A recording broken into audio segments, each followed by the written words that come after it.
the Treaty of Amiens. It was signed on the 20th of March 1802, came into effect on the 27th March, and lasted until the 18th May 1803, so for 14 months. And it was the only time of general peace in Europe in these 14 months between 1793, around the time of the French Revolution, and 1814, the Battle of Waterloo. And it ended the wars of the Second Coalition, and one big thing was that Britain accepted France now as a republic after the French Revolution. And there were some people signing it. It was for Britain, was it the Marquis of Cornwallis? For France, it was Joseph Bonaparte, brother of Napoleon Bonaparte. For the Batavian Republic, that is somewhere where Belgium and the Netherlands are, the Batavian Republic, Rutger Jan Schimmelpenninck, and for Spain, José Nicolás César. And why was it made? Now, there were also humanitarian reasons. The Marquis of Cornwallis, for example, said that he didn't want to have continuous, helpless bloodshedding, for example. Or another thing was that the Prime Minister for domestic issues in Britain had changed in 1801 from William Pitt the Younger to Henry Edding. Now the people were starting to talking about how the treaty could be. And it wasn't going so well. The Batavian Republic is here written and quoted then that they were seen by the French. There was a lack of respect for them, that were seen as vanquished and conquered, and that they owned France everything.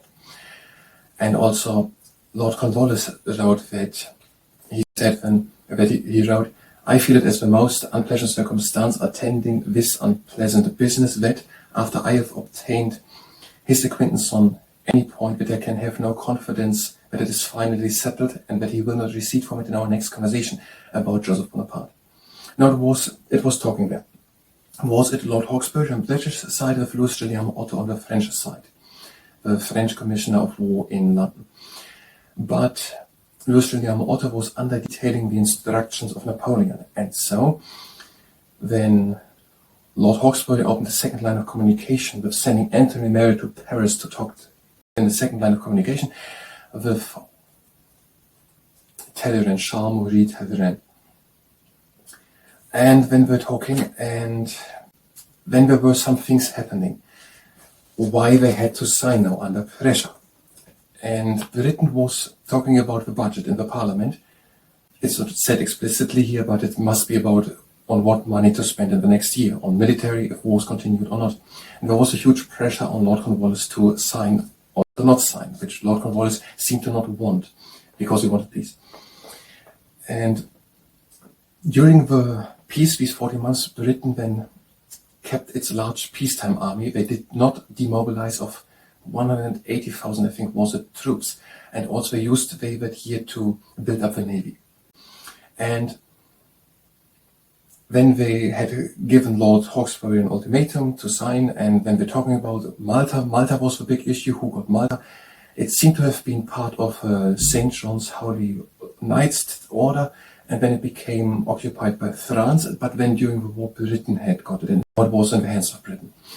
And then we were talking about that, and then Lord Hawkesbury got an ultimatum to sign, and after then, shortly after the ultimatum had run out, after a 5-hour-long meeting, Lord Hawkesbury signed. And he said he was worried and unhappy with the treaty, but he also was not happy that the war would go on and it would be just hopeless, useless bloodshed. About the signing of this preliminary agreement, which was done then, there was a great joy in Europe. There were poems written in the languages German, English, French. And on the stage, people were acting it out, and fireworks were done in Britain. In Britain, the people hoped that the income tax, which had been imposed a few years earlier, would be gone away, that the market had a revival, and that the grain prices would go down. Some reasons for making the treaty were also on Britain's side, that they feared war with Russia, and that they wanted more trading with Europe. And now it was signed, and the people waited for it, wanted it. And another reason was that the mood was a bit changing in Britain about some people who wanted peace. Now read about the things which were happening in Europe with Napoleon, and they read about it in newspapers, more strong moralizing colors. It's written like that here. And that made the people who wanted peace also turn away. Lord Hawkesbury also saw that is what he saw. And so he had a pressure to come to peace before the public opinion would change. It was happening that France was involving stronger in the Batavian Republic. France was supporting a French general with a revolutionary coup d'etat, and also, I don't know something else, but that was. And they read about it and they saw that France was having influence, and that's also why the pressure to make that peace now. When the peace was, after some time it was then signed also the actual treatment. It was made 2 days later an addendum when saying that it was not, that it should not set a precedent, that it was written only in English and French and not in Dutch probably and in Spanish of the other signatory parties, that should not set a precedent for future contracts or treaties. And also then that some titles were said wrong, that is not part because of prejudice or something. Now some things were done about the Cape Colony in South Africa, who got it, about Malta, that it stays a bit longer British, but that Britain should retreat when other things with Trinidad should become a part of Britain. That was allowed to Spain. Spain's allegiance with France came a bit under pressure during the time. One reason was that Spain wanted that, or had hoped that France would block that Trinidad, an island in the Caribbean, would not become British, which France didn't block. And now Spain, for example, the economy in Spain is recovered during that time, for example. Now, and then there was this 14 months of peace, and traveling in Europe started again. Expatriates came back to France now under released restrictions who had fled during the French Revolution or something. And people also came, some people named here the name. William Herschel, for example, went to the Observatoire in Paris probably to make astronomy or something. And Marie Tussaud got to London and opened the second exhibition as Marie Tussaud, so she had in Paris. Or André Jacques Garnier went also to London and flew with a hot air balloon from London to Colchester in 45 minutes. And there was in the Louvre in Paris the Exposition des Produits Français à l'Industrie or something. And Napoleon, the private secretary of Napoleon, said then that Napoleon was above all delighted about the numerous foreigners who expressed their delight about the exhibition. But it was not all perfectly. There were some problems. Malta was a big problem all the time. Now, but also other diplomatic problems. Britain felt insulted that France or Napoleon said that Britain had no voice in Europe. And also should Britain censor the anti-British press. And also should they expel and expatriate people who had gotten there. Expel them. And Britain saw this as an affront against their sovereignty. And King George III, I think was also an elector of a Holy Roman Empire. This is where Germany is. And they felt insulted for that. Then more things. Napoleon had made the Treaty of Luneville a year earlier to the Treaty of Amiens. Britain had not signed it. Napoleon had signed it. And in that he had said that he would not accept the presidency of the Italian Republic in northern Italy, which he then did, and he became the president of northern Italy. And also sent troops into the Helvetic Republic in Switzerland and occupied it. And also a stronger influence than more on the Netherlands. And he dispatched naval ships or something, to regain revolutionary Haiti in the Caribbean. And also to take control again or still, of French Louisiana. Louisiana was then sold by Napoleon to the United States, to the Thomas Jefferson administration. Other things which Napoleon also did was to make the Napoleonic Codes with the Concordat. He made peace with the Vatican. That was one thing said, for example, in the treaty, that he should retreat from the Kingdom of Naples and from the Papal State and from Egypt also. That has been also a big issue when the treaty breaks down. So Napoleon made the Concordat to make peace with the Vatican, the Napoleonic Code, with that he did something, and also a new constitution. A new Napoleonic Code making a new legal system in France, and a new constitution with which he became emperor of lifetime. Now, and when these were the promises. So Britain saw themselves threatened, insulted, and also threatened on the global stage by France's imperialistic actions which they did. and also that they had nothing to say in Europe, and that France was not holding to the Treaty of Luneville, but they attacked Switzerland and accepted the presidency of Italy. And we saw that France was weak. Britain kept a large peacetime war army and did not demobilize and built out its navy. And when the war started again, Britain was in the Battle of Trafalgar very quickly able to regain an upper hand on the oceans with the Battle of Trafalgar a bit later. And they saw that France was in a weakened position also. And now, then there became more diplomatic problems. So Britain saw it, what all was happening in Europe with Napoleon, and then they seized on the Malta issue. It's written like that. They seized on the Malta issue. They had signed in the treaty that they would retreat from Malta within 3 months, and they didn't do it. And Napoleon pressed them on it. He published a report in which he stated how easily he could regain Egypt or take Egypt. That was something similar which he did. And then also later he said then to Lord Whitworth, which was the British-French ambassador, in an interview that Britain should retreat from Malta, and he threatened war. And Lord Whitworth felt like he had gotten an ultimatum that war would come if not Britain would go away. And so he said how easy he could get Egypt, and that he would have war if Britain would not retreat. Britain was seeing that he was having actions in Switzerland, in the Helvetic Republic, in the Batavian Republic, with the influence on Netherlands or whatever it is, Belgium. I don't know if just what it takes. And these things. And then it got more and more. Then Napoleon said then also in a public meeting again, where other people were there, pressured he again onto Malta. And that saw now the Russian ambassador, Markov, and he reported then back to Russia, to the Tsar, that France was threatening. And also did he report then back to Russia that France was, rumors that France would had taken an eye on Hanover and on Hamburg in northern Western Germany. And following that, then the Russians accumulated, assembled troops in the Baltic because of the threats of Napoleon then to Western Germany, because Russia saw it as now that would now be part of their business if Napoleon would be doing something then in Western Germany. It was not Germany at the time. And then Britain made an ultimatum to France, and saying that France would retreat from Switzerland and something else, and that Malta would be staying part of Britain for 10 more years. Napoleon said then that he would accept the Ottoman Empire's, so that Turkey is, the Ottoman Empire's integrity. That had probably something to do with Egypt, that he would not attack Egypt again. The British troops were also, there was war led something. I don't know, just from this article. But he did not accept that on Malta.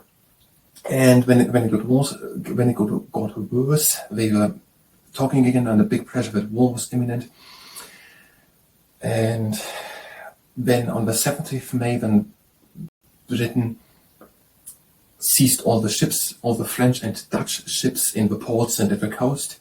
On the 18th May, then war was declared on France, naming the region as reason the hostile actions against the Empire, the West Indies, and Britain. And then on the 18th May, war was declared again. France then also arrested all male British people. Some were taken as prisoner for over 10 years then, until all the wars, the Napoleonic Wars, had ended. And then the war got on again. This time Austria and Russia joined the coalition against France. And at that time also, shortly before the war started, France was again making signs that they would attack Britain again. Now here's the text that is written like that. Napoleon didn't feel ready to attack again, to make war again. So he showed signs that he was preparing again an invasion of Britain. It never happened that Napoleon invaded Britain, but he had made preparations early or something. And now he made signs that he would do it again. When the seizing all Dutch and French ships, I don't even know if that news made it to Napoleon.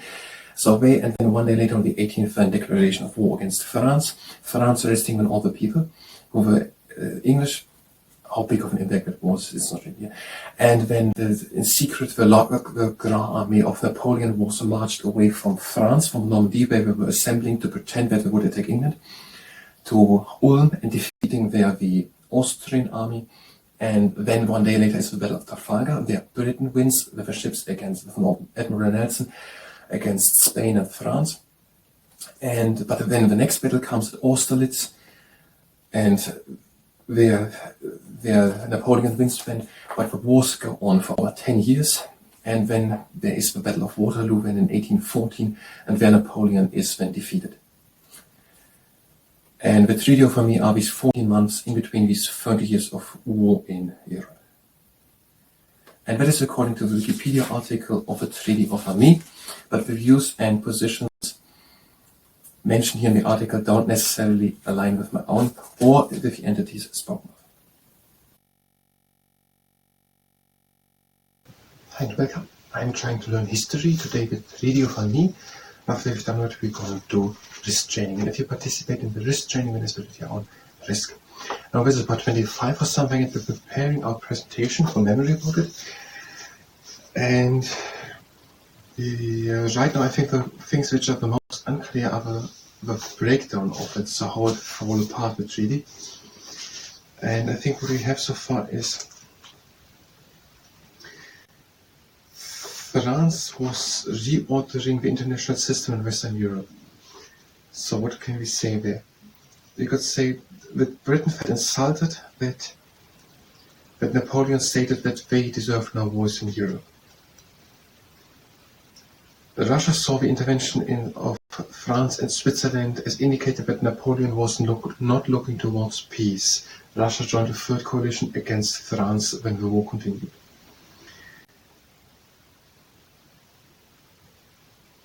Britain was worried about Napoleon's possible threat to its overseas colonies. In the long run, Napoleon's intentions were hostile to British national interests. Another reason to start when the war was when that France was not ready for war, making it the optimal time for Britain, who had kept a large peace, who had not demobilized and had a large peacetime army of 180,000, and had also built up its navy. And also kept the income tax to build up the navy and other things.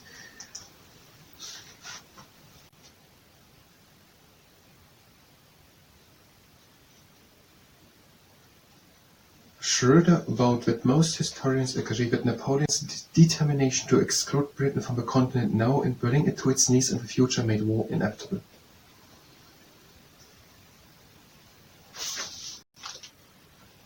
Napoleon annexed the Cisalpine Republic, I don't know where that is, and marched into the Helvetic Republic, that is in Switzerland.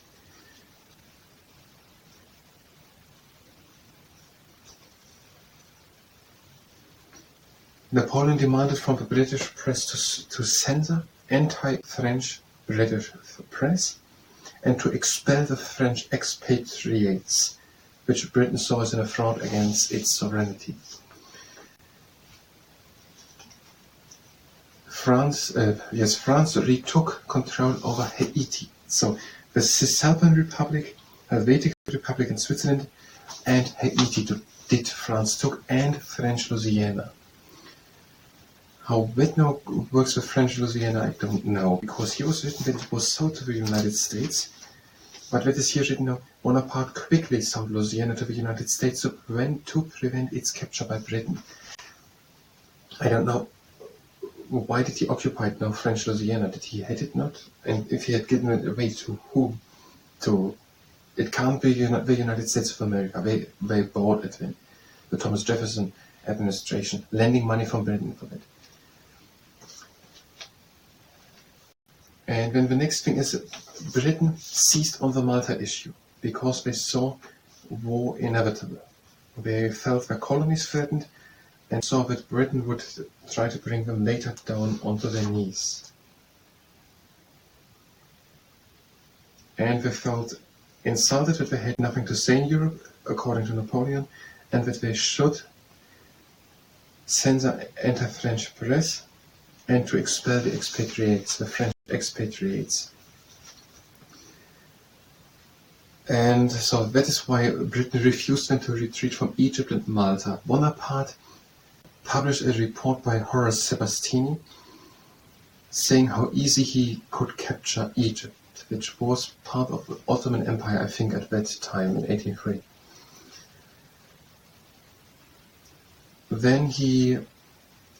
When Napoleon implicated to the French ambassador, Lord Whitbury, how easy he would retake Egypt if not Malta would be evacuated by the British. Lord Whitbury, the British, saw it as an ultimatum.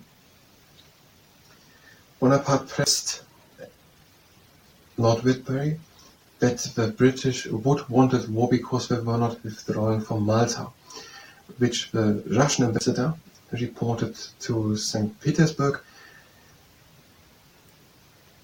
as a sign, as also previously, that Switzerland was occupied, that Napoleon was not searching for peace. And also, although Alexander wanted to avoid war with the news, apparently forced his hand. He began collecting troops on the Baltic coast in late March. So that news here.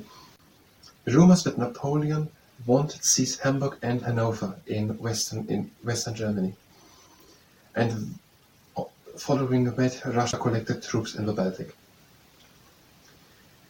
Because that would relate to the interests of Russians and obligations if Napoleon would invade in Hanover in northern Germany.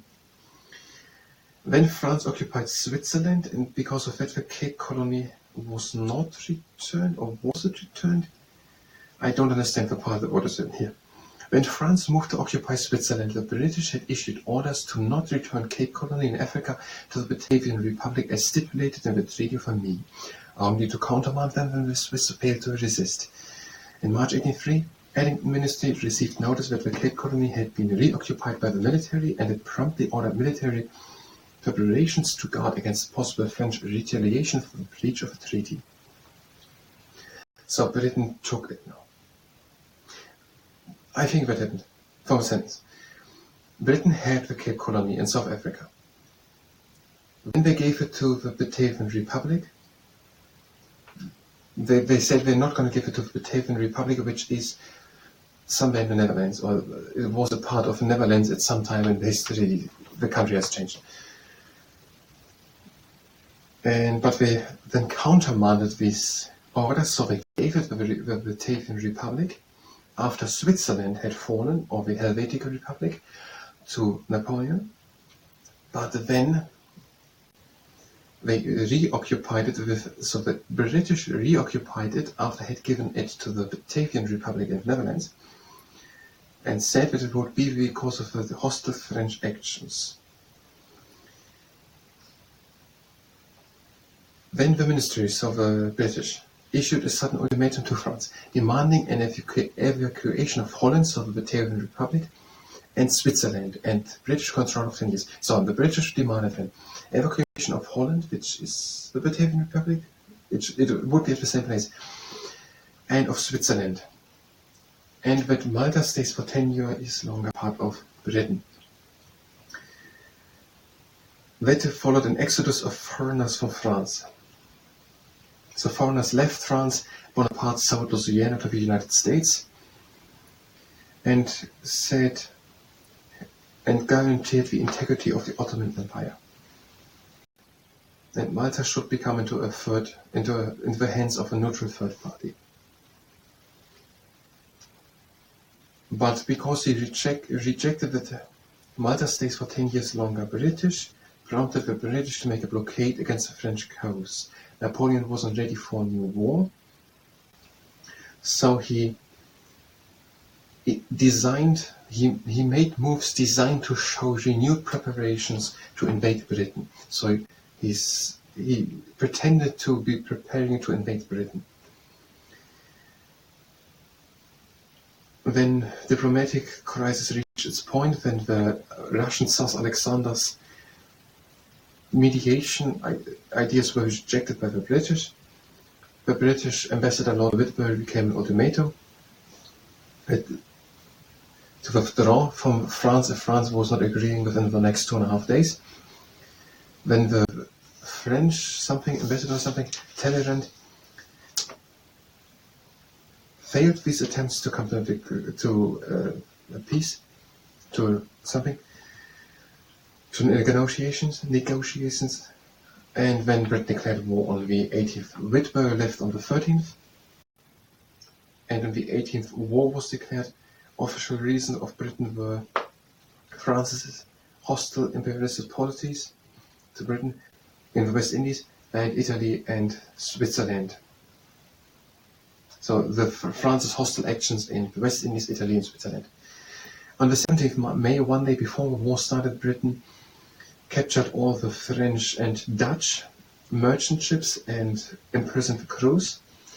In response to that, after the war had started, 1 week later, France arrested all British males, and the number ranks, is changing, some say 10,000, it is around 1,000. 1,000, and some of them stayed in captivity until 12 years later, and in 1814.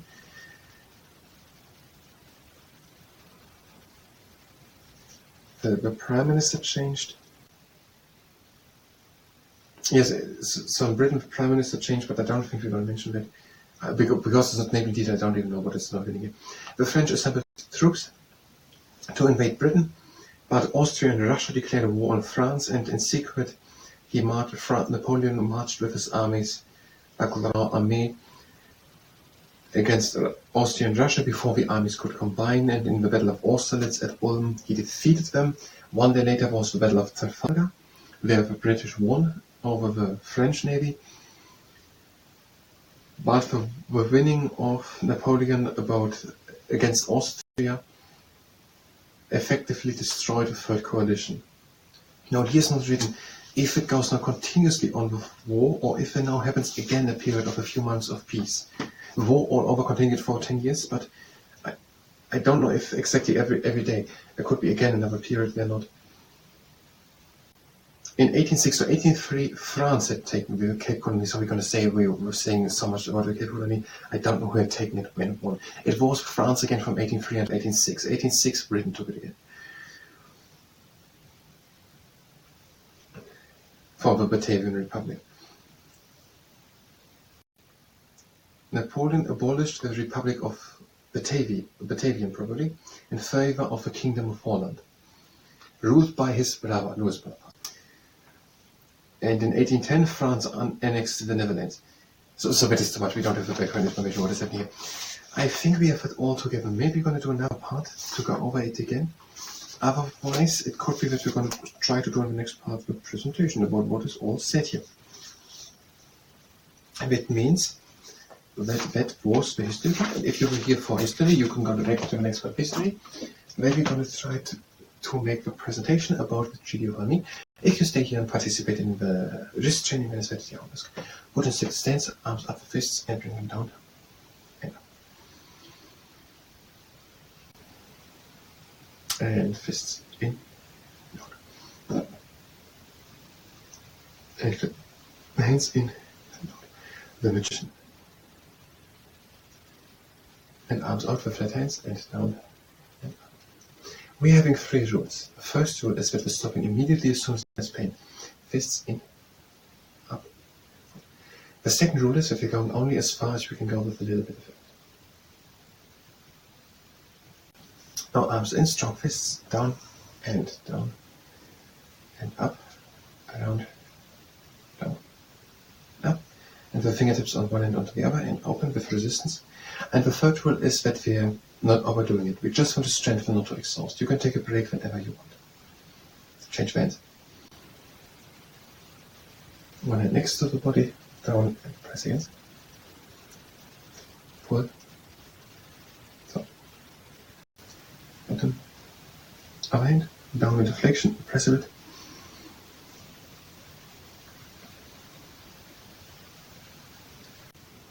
And fists, and open and flare the fingers, close. Now the best good bridge, flat hands, bend with the knuckles. Open again. And open. And the claw the fingers and flare them apart, open and flare. And last time. Oh, you can take a break. Down with flat fingers, up with strong fists. Down with flat fingers, up with strong fists. One more time. One arm out, flex the biceps if possible and press against the fingers. One back.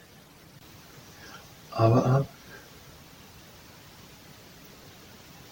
And one hand bended and press into all the fingers. Open again, other hand. Open, arms in, strong fists into flexion, out into extension, flat fingers.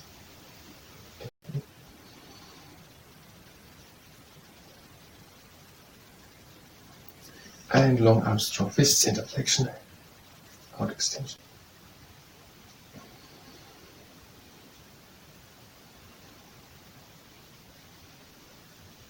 And go with moderate pressure over the middle part of the lower arm. And the other hand. And that was a shortened, or not really, it was a full wrist training. I think we will watch it next time.